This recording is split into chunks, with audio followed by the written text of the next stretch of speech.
Welcome, dear friends, to a heartwarming tale of love, redemption, and the power of forgiveness to heal old wounds and forge new beginnings. Enjoy the story. Tyler Prescott, the dashing 35-year-old CEO of Prescott Industries, strode through the gleaming halls of his Manhattan office, his mind focused on the multi-million-dollar deal he was about to close. As he rounded the corner, a soft sob caught his attention. There, huddled in the shadows, was a young woman in a cleaning uniform, her shoulders shaking with quiet tears. Intrigued, Tyler approached her. "Excuse me, miss? Is everything all right?" The woman's head snapped up, her wide, doe-like eyes glistening with tears. "Oh, Mr. Prescott, I'm so sorry. I didn't mean to disturb you." She scrambled to her feet, hastily wiping her face with the back of her hand. Tyler held up a reassuring hand. "Please call me Tyler. And you haven't disturbed me at all. I just wanted to make sure you were okay." The woman, who couldn't have been more than 25, offered a shaky smile. "I'm fine, really. Just a little overwhelmed. I should get back to work." She grabbed her cleaning cart and hurried away, leaving Tyler staring after her, a puzzled frown on his handsome face.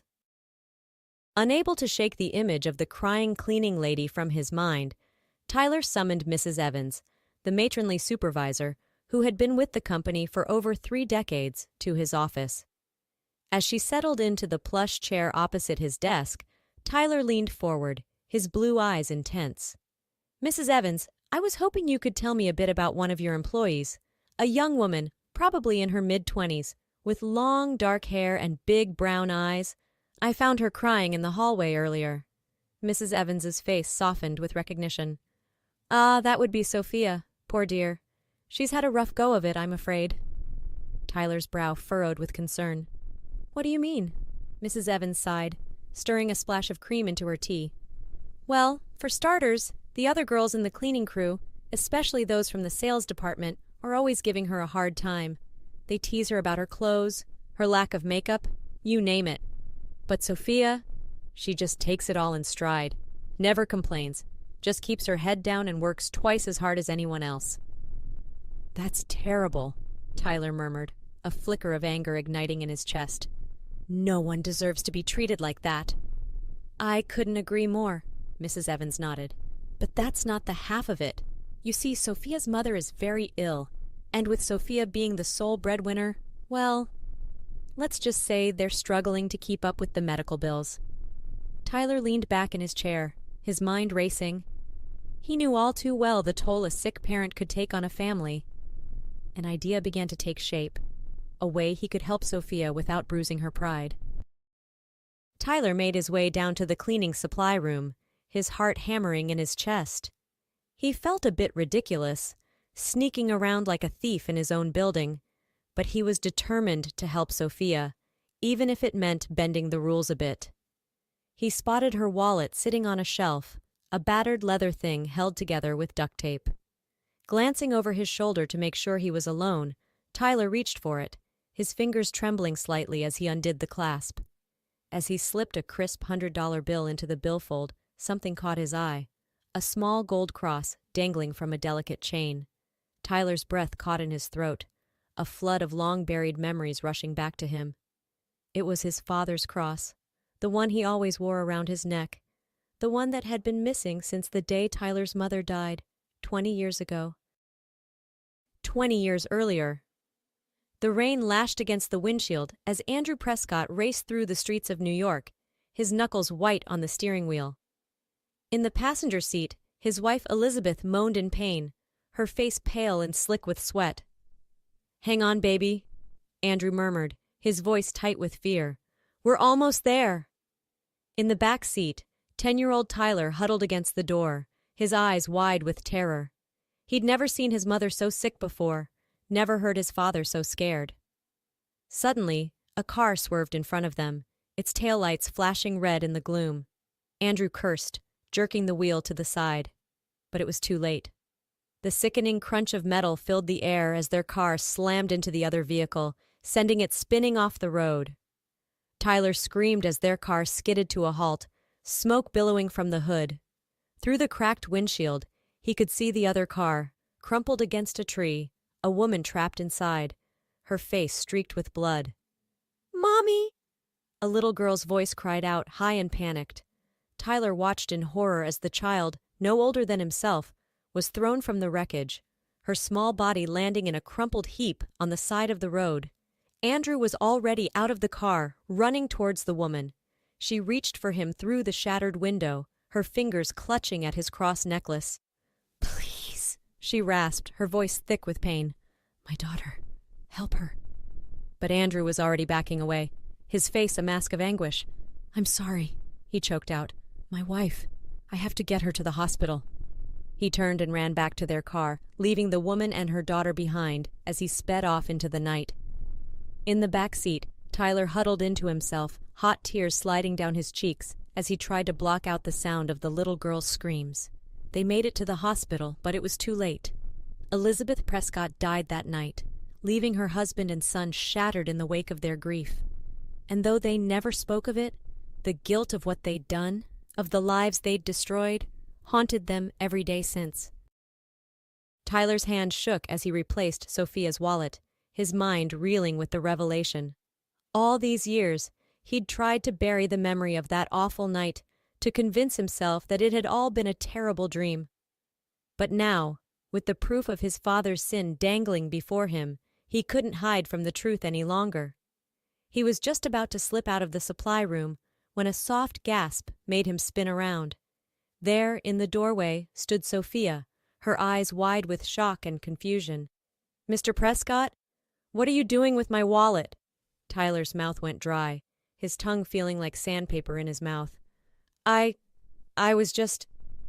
wanted to give you a bonus for all your hard work, but I didn't want to embarrass you in front of the others." Sophia's brow furrowed, her gaze flickering to the wallet in his hand. "I appreciate the thought, but I can't accept your money, Mr. Prescott. It wouldn't be right." She held out her hand, and Tyler reluctantly placed the wallet in her palm, his fingers brushing against her skin.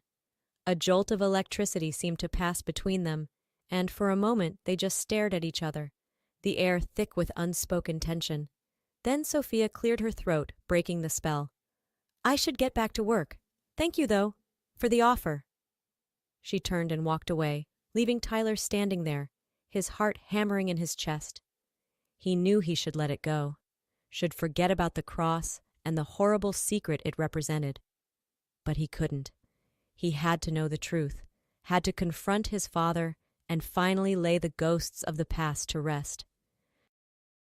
That night, Tyler paced the floor of his father's study, his hands clenched into fists at his sides. Andrew sat behind his desk, his face lined with age and worry as he watched his son's agitated movements. "Dad," Tyler finally burst out, unable to contain himself any longer. "We need to talk about the accident, the one that happened the night Mom died." Andrew's face drained of color, his eyes widening with shock. "Tyler, I don't think now is the time." "No," Tyler interrupted, his voice shaking with barely suppressed rage. "We've put this off long enough. I know about the cross, Dad. I know what you did." Andrew's shoulders slumped, his gaze dropping to the floor. "Son, you have to understand. Your mother was dying. I had to get her to the hospital. I didn't have a choice." "You had a choice," Tyler exploded, slamming his fist down on the desk. "You could have helped that woman, could have saved her daughter. But you just left them there, left them to suffer while you ran away like a coward." Andrew flinched as if he'd been slapped, his eyes filling with tears. "I'm sorry, Tyler. I'm so sorry. I've lived with the guilt of that night every day since it happened. But I can't change the past, no matter how much I might want to." Tyler shook his head, his anger giving way to a bone-deep weariness. "I can't do this anymore, Dad. I can't keep pretending like everything's okay when it's not. We have to make this right somehow. We owe it to that woman, to her daughter. We owe it to ourselves." Andrew was silent for a long moment, his gaze distant and haunted. Then, slowly, he nodded. "You're right, son. It's time we faced up to what we've done. But how? It's been 20 years. That woman, her daughter, they could be anywhere." Tyler's mind flashed to Sophia, to the cross that had brought all these buried secrets to light. "I think I might know where to start." The next day, Tyler called Sophia into his office. The young woman entered hesitantly, her eyes darting around the room as if searching for hidden dangers. Tyler's heart twisted with guilt, knowing that his actions the previous day had likely shaken her trust in him. He gestured for her to take a seat, then sat down across from her, his hands folded on the desk. "Sophia, I owe you an apology for yesterday. It was wrong of me to go through your personal belongings, no matter my intentions." Sophia nodded, her shoulders relaxing slightly. "Thank you, Mr. Prescott. I appreciate your honesty." Tyler took a deep breath, steeling himself for what he had to say next. "There's something else I need to talk to you about. It's about your mother's illness and how it might be connected to my family." Sophia's brow furrowed in confusion. "I don't understand. What does my mother have to do with your family?" Tyler closed his eyes for a moment, the weight of his guilt pressing down on him like a physical thing.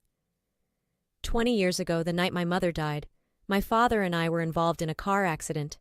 We hit another vehicle and a woman and her daughter were injured. The woman, she was trapped in the car, begging for help. But my father, he just drove away, left them there so he could get my mother to the hospital. We never knew what happened to them, never tried to find out. But now, with what Mrs. Evans told me about your mother's condition, I can't help but wonder." He trailed off, unable to finish the thought. Sophia stared at him, her face a mix of shock and dawning understanding. "You think my mother was the woman in the other car?" she said slowly, her voice trembling. "You think your family is responsible for her illness, for all the suffering we've been through?" Tyler nodded, his throat tight with emotion. "I'm so sorry, Sophia. I know there's nothing I can say that will make up for what we did, but I want to help in any way I can. I'll pay for your mother's treatment, make sure she gets the best care available, and I'll do everything in my power to atone for my father's mistake, to try and make things right." Sophia was silent for a long moment, her gaze distant and thoughtful. Then, to Tyler's surprise, a small, sad smile touched her lips. "Thank you, Mr. Prescott, for your honesty and for your offer of help. But the truth is, my mother's illness isn't your family's fault. Not really." Tyler's brow furrowed in confusion. "I don't understand. If my father hadn't left her there, if he'd gotten her help—" Sophia shook her head. "It's not that simple. You see, my mother wasn't in that car by chance. She was chasing after my father. He was cheating on her, and she'd gotten a call from the woman he was with. She was so angry, so hurt, that she took his car and went after him, even though she barely knew how to drive. The accident, it was just as much her fault as it was your father's." Tyler stared at her, his mind reeling with this new information. "But why didn't you say anything before? Why let us believe that we were responsible?" Sophia sighed, her shoulders slumping with the weight of her own guilt. "Because it was easier, I guess. Easier to blame someone else for our problems than to face up to the truth. And because, deep down, I wanted someone to pay for all the pain my mother and I have been through. But that's not fair, not to you or your family. You've been carrying this guilt around for 20 years, and it's time to let it go." Tyler felt as if a weight had been lifted from his shoulders, a weight he hadn't even realized he'd been carrying. He reached across the desk, taking Sophia's hand in his own. "Thank you, Sophia, for your forgiveness and for your honesty. I know we can't change the past, but maybe, together, we can build a better future." 1 year later. The sun shone brightly on the rooftop garden of Prescott Industries, casting a warm glow over the gathered crowd. Tyler stood at the front, his heart full to bursting as he watched Sophia walk down the aisle, a vision in white lace and satin. Beside him, his father beamed with pride, his eyes misty with emotion. In the front row, Sophia's mother sat, her face glowing with health and happiness. The treatments Tyler had arranged had worked wonders, and she was now illness-free, a living testament to the power of love and forgiveness. As Sophia reached the altar, Tyler took her hands in his, marveling at the incredible journey that had brought them to this moment. "Sophia," he began, his voice thick with emotion, "when I first saw you crying in that hallway, I had no idea how much you would change my life. You've taught me so much about strength, about resilience, about the true meaning of love. I can't imagine spending my life with anyone else by my side." Sophia smiled up at him, her eyes shining with tears of joy. "Tyler, You've given me so much more than I ever could have dreamed. Your love, your support, your unwavering belief in me. It's more than I ever thought I deserved. I can't wait to start this new chapter with you, to build a life filled with love, laughter, and endless possibility." As they exchanged their vows, their words carried on the gentle breeze, a promise of forever sealed with a kiss. The crowd erupted in cheers, a sea of smiling faces and happy tears. Mrs. Evans, resplendent in a flowery hat and a beaming grin, hugged Sophia tight as she welcomed her into the family. "I always knew there was something special about you, my dear. You've brought such joy to all our lives, and I know you and Tyler will have a beautiful future together." The reception was a joyous affair, filled with music, dancing, and the happy chatter of friends and loved ones. As Tyler spun Sophia around the dance floor, he marveled at the incredible turn of events that had brought them together. To think, it had all started with a chance encounter, a fleeting moment of compassion that had blossomed into so much more. Through the trials and the tears, the secrets and the revelations, they had found each other, two lost souls finally coming home. As the night wound down and the guests began to depart, Tyler and Sophia snuck away to the rooftop garden, stealing a quiet moment together under the stars. They stood hand in hand, looking out over the twinkling lights of the city, their hearts full of love and gratitude. "I never thought I could be this happy," Sophia whispered, leaning her head on Tyler's shoulder. "I never thought I could find someone who would love me so completely, so unconditionally." Tyler pressed a kiss to her temple, his voice soft and tender. "You deserve all the love in the world, Sophia, and I intend to spend the rest of my life giving it to you." And so, as the moon rose high overhead and the world slept on, Tyler and Sophia held each other close, their love a shining beacon of hope in a once darkened sky. They had weathered the storms of the past and emerged stronger, their bond forged in the fires of forgiveness and understanding. Together, they looked to the future, a blank page waiting to be filled with the story of their love. And though they knew there would be challenges ahead, moments of darkness and doubt, they also knew that they would face them hand in hand, heart to heart, always and forever. For in the end, that was what true love was all about, not the absence of hardship, but the strength to overcome it, to grow and flourish in the face of adversity. And with Sophia by his side, Tyler knew that he could face anything, that their love would be the guiding light that led them home, no matter how dark the night. So they stood there, two hearts beating as one, their love a testament to the enduring power of the human spirit. And as they looked out over the city, the world seemed to glow with the promise of new beginnings, of endless possibilities waiting to be discovered. It was the start of a beautiful adventure, a love story for the ages, and Tyler and Sophia couldn't wait to see where it would take them next.